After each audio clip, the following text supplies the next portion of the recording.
Alright, welcome to the fifth video in this log, and today we're going to be talking about angular motion. Basically, that's the motion of a particle around a fixed point in space. So think about the Earth rotating around the sun, though that's not quite what we're going to be studying today because that's more of an oval. What we're going to be doing is a perfect circle. Alright, so if I switch over to this screen right here,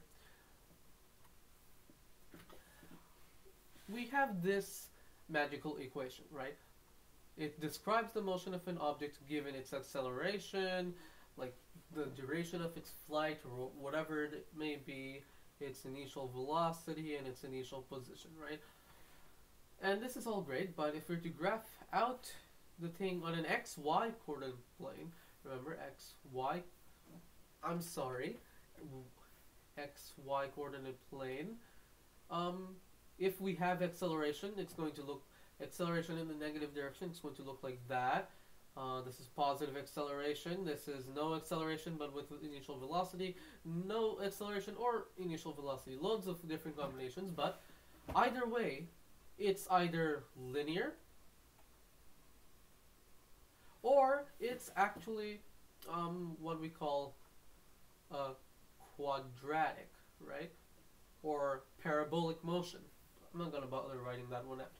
Now, that's all great, but what if we have a situation where we have a circle, this is its center, and we have a particle right here, and it's moving along. How do we describe the motion of this particle? Well, there must be a way to describe it, right? Scientists do it all the time. You hear about all the big brains in NASA doing it with rocket ships and stuff. Well, there is, and in this case we're not really going to figure it out because our Professor Shankar just gives it to us right here.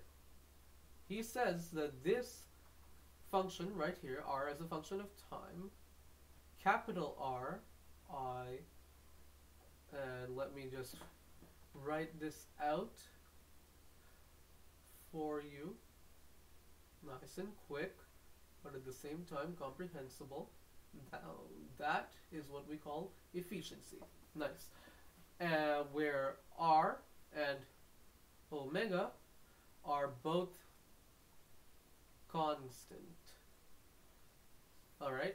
And he says that this function describes the motion of a particle moving around in a circle. That's quite simple. You can accept that and go ahead with your life.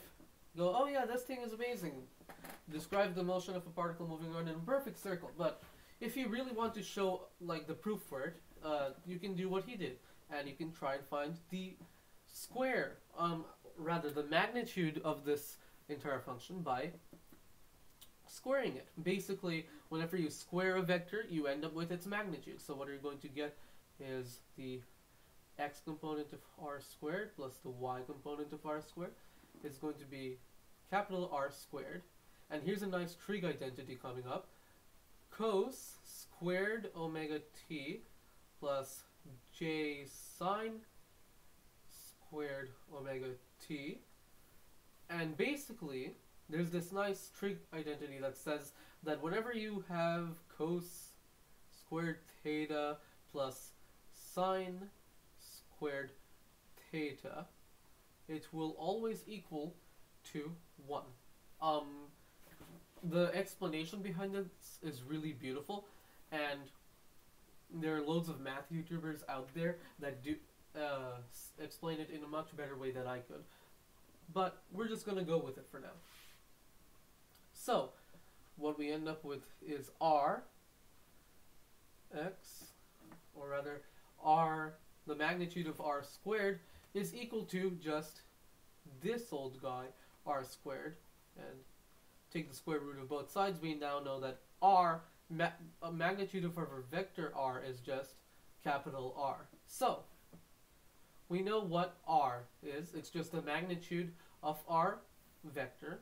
And if you think about it, back to my circle, if I were to draw this position vector, you would see that no matter where I drew it, and let's draw a quick xy coordinate plane through it, you see that no matter where I drew it, assuming that this is a perfect circle, the length would always be the same.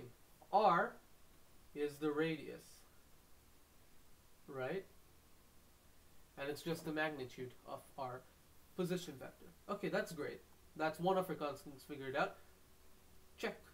Now, what is omega? Well, if you look here, omega is being multiplied into time, and over here I said that cos squared theta plus sine squared theta equals 1. But in this case we have cos squared omega t plus sine squared omega t, and that equals to 1. That must mean that omega t multiplied together to give us theta. It's a simple assumption to make. It makes sense. Omega is constant, time is increasing, you know, because time's always increasing. That's nice. And that equals to theta.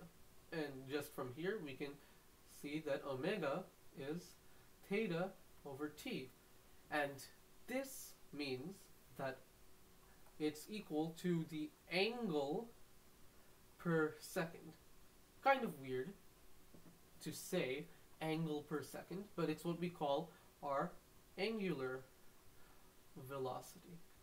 And going back to the concept of angle per second, just doesn't feel right when you say it, right? You're like, how does that even work? So what we do in math, rather in physics, whatever it may be, usually once you get into the higher level stuff, you calculate angles in what we call a radian. Radian basically is that whereas our usual circle is our 360 degrees, it is now equal to 2 pi.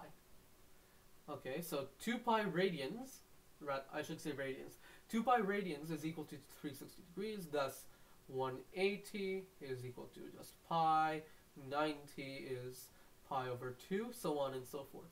And these are all done in radians. 2 pi radians, pi over 2 radians. Okay, so instead of angle per second, don't like saying that. Angle per second, what we have is radians, and just to satisfy myself grammatically, radians swept out, there we go, swept out per second. And this is our angular velocity. Okay, that's another one of our constants. Off the list. Ooh, check mark. There we go. Off the list. Now, that's R and omega. Sorry if I've been moving fast through this, but this is pretty simple to grasp, at least for me. At least I'm just explaining how I went through this. I just looked at these and I'm like, oh yeah, that makes sense. If you squared, you get magnitude. What in the world did I draw here? There we go. Squared, you get the magnitude. Okay, and works out. The trig identity thing I had to look up for a video, and then the omega one, I also just saw this thing. I was like, yeah, that makes sense. It fit into my mind so perfectly, which is the nice thing about it, because it's very, very neat. Okay, enough of that. Back to this. So, we have our R right here. We have angular velocity, which I like to draw like that, and this is our omega. So that's all good. What else can we do with this magical equation to figure out some other stuff? Well, if you think of our vector R is our position vector, right? That must mean that we also have a velocity vector, right? We can also, usually whenever you have this kind of thing, as I said in the first video, you have position, velocity, and acceleration. So we've done some stuff with position. Let's try and get to velocity. And we can easily do this, if I can find some space down here. Oh yeah, I can find some space. Here. We can easily do this by taking the derivative of our position vector, and in this case it's more of a function, so our function. So we draw it like this, draw it like that, and after some fun differentiation, sorry. Again, I don't quite know how to do calculus. I just know the basic concept of it. So we're just going to skip right to the answer. If you want to know more about how I got here, go check out some other people's videos about calculus, taking derivatives, and try and do it yourself. Oftentimes doing it yourself is the best way you can do it. And you end up with r omega t negative I sine omega t. The reason that omega is duplicated is also a really weird thing that you'll also have to look up. Hard to explain. Sorry about all of that. And cos omega t. Okay, you end up with this nice function. And now we have an amazing function that explains velocity of this object. That's great. Let's redraw our circle so that I don't have to scroll up each time. And we have this. So now we have the velocity. R omega. And now we have our velocity. But let's have some fun with this. Let's put in some values for t. Why not? A fun value always to try for t is t0. What is the object doing in the start of its motion? So if I put that in, v of t equals 0, r and omega stay the same, they're constants. That's kind of their job. I sine, and here's some other trig stuff coming up, omega into 0 plus j cos omega into 0. And this basically simplifies down to sine of 0, right? Anything multiplied into 0 gives you 0. Cos of 0. And if you know what sine of 0 is, you'd know that it's actually 0. And cos of 0, plug this into your calculator if you want, it's interesting. Cos of 0 is actually 1, oddly enough. So this cancels out to 0. The I goes along with it. And this just becomes 1. And you end up with a situation where v of times 0 is just r omega j. This means that at time 0, meaning that the particle is on the x-axis, again, we usually start our angles on the x-axis and going up. So, right, this would be 90 degrees or pi over 2 radians. Remember that? Pi over 2 radians. This would be some other angle, but you always start it from the x-axis. That's what matters. Let me get rid of all of that. That's just a fun little thing. Okay. So, that means that at the beginning, oh, there's my circle. At the beginning, our velocity vector coming out of this object would be going straight up. It has no I component, thus, it's only left with the j component, it's going straight up. What's the magnitude of this thing? Well, once again, to figure out magnitude, you'd have to compute this thing squared. So let's do that. V squared. Again, I'm moving a little fast, but it's just so that I can get to the interesting part. This is about to get interesting really quick. So, time to figure the magnitude.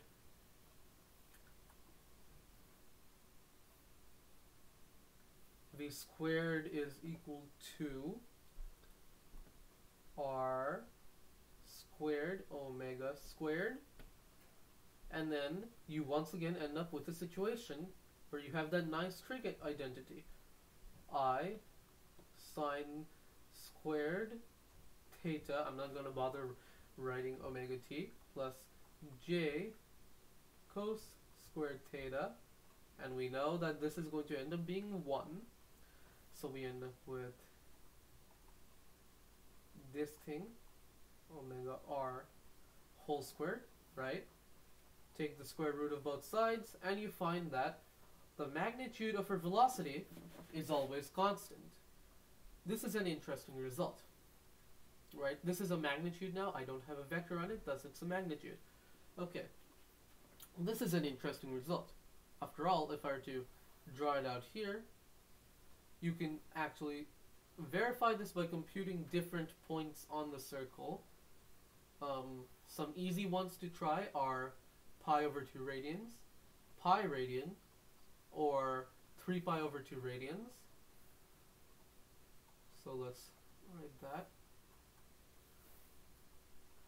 because those just go into your calculator easy and give you some nice results, and you find that indeed the velocity vector, the magnitude of it at least, always stays the same, this being 2 pi radians. The magnitude will always be the same.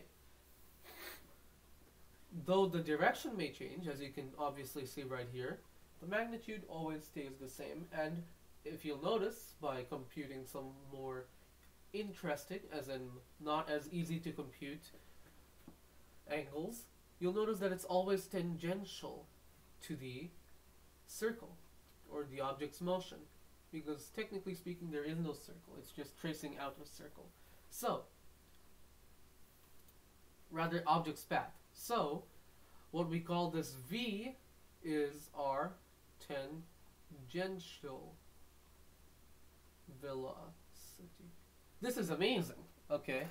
This magic equation of ours has given us many things about this object that our original magical equation, all the way up here, wouldn't have been able to do. Bap. It would never have been able to figure this stuff out.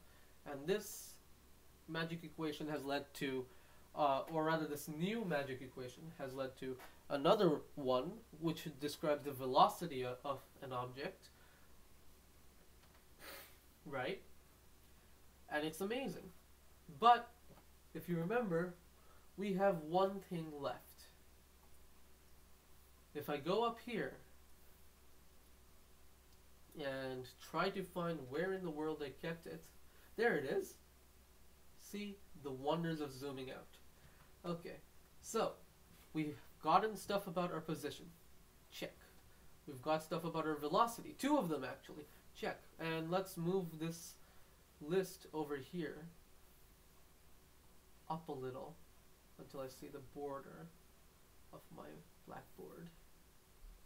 Right. Position. We know r, which is our position vector, and r, which is the radius. Okay. We have velocity, which is our omega. We have angular. And we also have straight up v, which is our tangential. There we go. Right. Angular, tangential. This is our radius. This is actually r as a function of t. Let me move over a little bit more. R as a function of t. And we also have this function of t, which is a thing. Right? These are both our functions. These are important. But there's one little person that we're missing out on. Acceleration. But you might be thinking, and I thought this as well, we should have no acceleration, right? Going back to this, if we have an object that's moving at constant velocity, you can't have an acceleration because it would be speeding up. It wouldn't make any sense. Or slowing down, actually. Depends, but either way, its velocity would be changing. That's the entire point of acceleration, right? You accelerate, you step on the accelerometer in your car to go faster, to run away from the cops, or get to the bank in time, whatever it may be. It's to increase your speed. And if we have constant speed, we must not have any acceleration, right? Well, yeah, probably. We should actually, why not? There shouldn't be any acceleration to this, but why not? Let's just calculate this for the fun of it. After all, we are doing physics, And what's the point of doing physics if you don't do it for fun? Am I right? So, let's go and calculate this. Acceleration equals to dv over dt. We have our thing for this. Fun differentiation happens, and you end up with negative omega squared r, and you actually have a function that looks quite a lot similar, or rather an entire thing that looks quite a lot similar to our original one, sorry, right here, plus j, oh, sorry, I have been saying sorry too much, might be the Canadian in me. Okay, right there. So, that's our equation for acceleration. And then if we were to find magnitude, we'd find it to be omega squared r. Okay. Now that we have this, let's just go back to this. Wait a moment. Wait, I just realized. We have this. There's a problem here.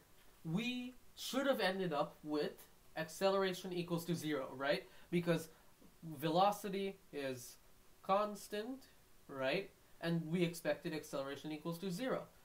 But we have a situation where we have constant velocity, right? I put in the constant velocity instead of as a function of time thing.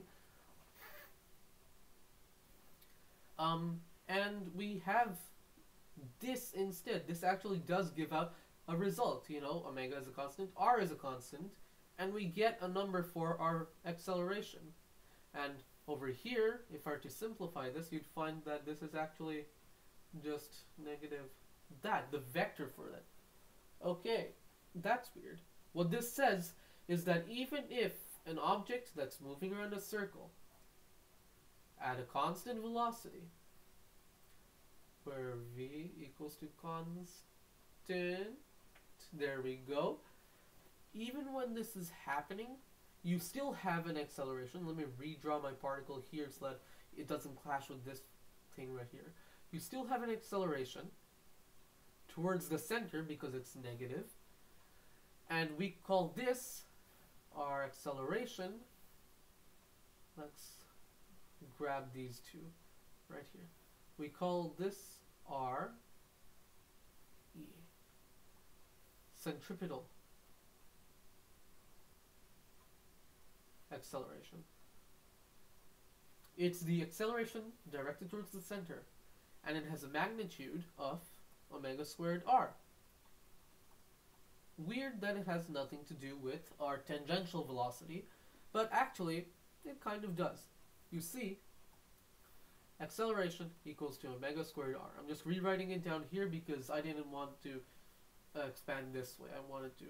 Anyways, it's just an OCD thing. Or, you know, that, whatever. Doesn't matter. Acceleration equals to omega squared r, right? But this can be rewritten as acceleration equals to omega squared r squared over r, right?